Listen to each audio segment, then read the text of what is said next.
Little Maggie flung dirt at Gerald, then she grabbed the flower pot and fled. Next, little Maggie crossed the train tracks, successfully evading Gerald. It turned out today was little Maggie's first day of kindergarten. Marge first tidied her appearance, then she carried little Maggie out of the car, placed her at the kindergarten entrance before turning away. Little Maggie watched Marge slowly walk away, feeling a bit timid. This kindergarten was quite unique. All pacifiers and accessories had to pass security checks. Even little Maggie needs to go through security check. Next came the lice inspection. Little Maggie passed smoothly, but Gerald, who was behind her in line, was found to have many lice on his body. Finally, they had to wear helmets for an IQ test. This was the most crucial test. It determines whether little Maggie can go to a top class with a good environment or the dim, damp parallel class. Unfortunately, Maggie was assigned to the parallel class. Though the children here didn't seem very bright, their hands were lightning fast at grabbing things. So little Maggie only managed to grab colorless black and gray. Then she spotted Chubby eating paint in the corner. Chubby then enthusiastically invited Maggie to join him, but she declined. Soon after, Maggie spotted a butterfly fluttering by. But the next second,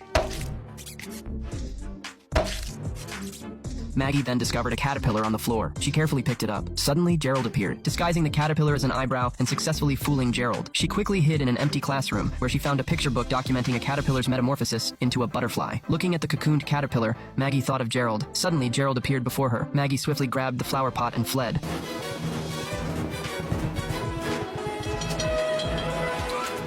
Next, Maggie tried to call for help, but found it was just a toy phone. Then Maggie crossed a room filled with baby strollers, while Gerald got his path blocked by the strollers.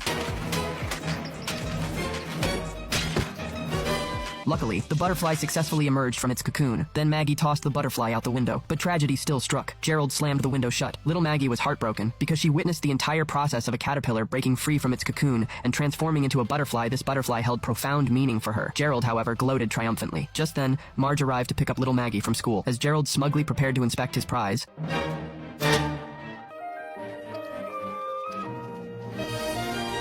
the next day, during class, little Maggie constructed a magnificent building, but he insisted mediocrity was the norm. Maggie, dancers shouldn't kick too high, and buildings mustn't reach the sky. So let's just... After that, no matter how splendid Maggie's buildings became, would always tear them down. He constantly suppressed Maggie's talent, destroying her structures, trying to mold her into an ordinary, normal little girl.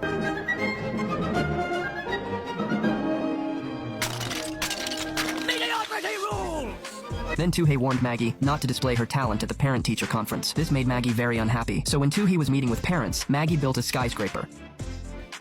After that, Maggie was put on trial. Declared her actions harmful to peers, making them look dull, so he assigned Maggie tasks for teachers to drain her creative time. Upon hearing this, she climbed down her chair and approached Maggie. Actually started talking. Throughout the ages, the finger painter, the Play-Doh sculptor, the Lincoln logger stood alone against the daycare teacher of her time. Maggie declared she'd live for herself, unconcerned with others' judgments. And now, if the court will allow me, it's